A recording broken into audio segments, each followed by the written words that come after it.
Mani sauc Natālija Rubīne.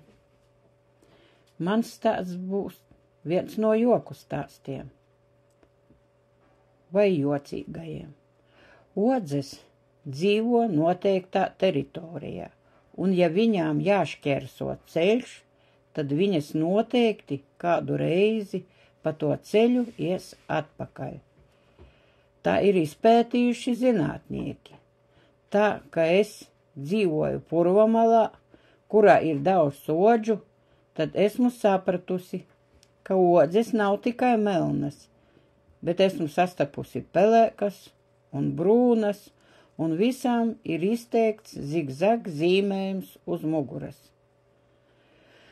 Tad, ka vēl nebiju pensijā, pa ceļu pelēči butleri katru dienu ziemā kājām gāju, pavasarī un vasarā un rudenī braucu ar velosipēdu.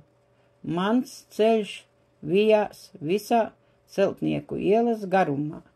Beidzoties Pelēču ciemam, tas turpinās gar Butleru ciemu, tālāk vairākiem Pelēču pagasta ciemiem un pāri Dubnas upē tas ievirzās Arendolē.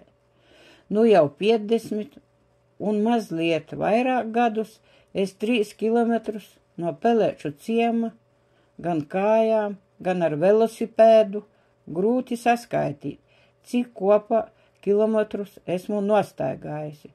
Staigāts un braukts ar velosipēdu, kuram vienmēr bija gaismas priekšā, gan skaistā ziemas mēnesnīcā un vēlos rudens vakaros.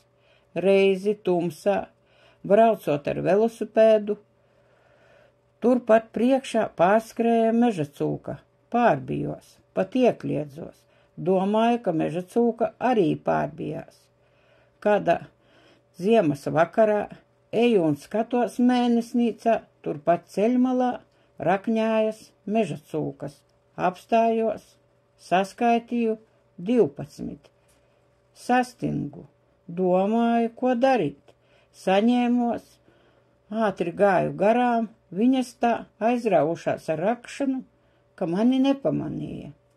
Kad pēc ziemas nāca pavasaris un modās čūskas, tad Celtnieku ielas pašā galā, kur kreisajā pusē bija pļava, kaut kur tur odzēm patika pārziemot, bet pavasarī viņas pāri ceļam devās uz otru pusi. Viņas tur rāpoja vairākas reizē. Zināju, kur tas čūsku ceļš, vienmēr nokāpu no velosipēda un gāju uzmanīgi. Vienmēr tur redzēju pārvietojamies odzes, tās bija melnas un pelēkas. Paiet laiciņš, un vasarā tās vairāk nerāpo. Nāk rudens, un čūskas septembra vidū dodas uz ziemas miegu. Odzes dodas atpakaļ.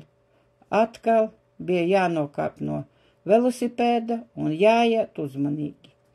Biju pieradusi pie odzēm un nebaidījos, jo ievēroju piesardzību.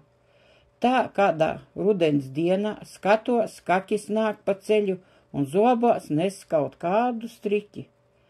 Pārgājis Pelēču ciema robežu, pagriezās uz savām mājām. Skatos, zobos viņam nevis striķis, bet odze. To viņš nolika pie elektrības staba un pats devās pagalmā. Cik dzirdēju, odze laikam bija sakodusi un kakītis nomira. Tagad pļava ir uzarta un tur sēja labību. Odzēm tur vairāk nepatīk un viņas redzamas retāk.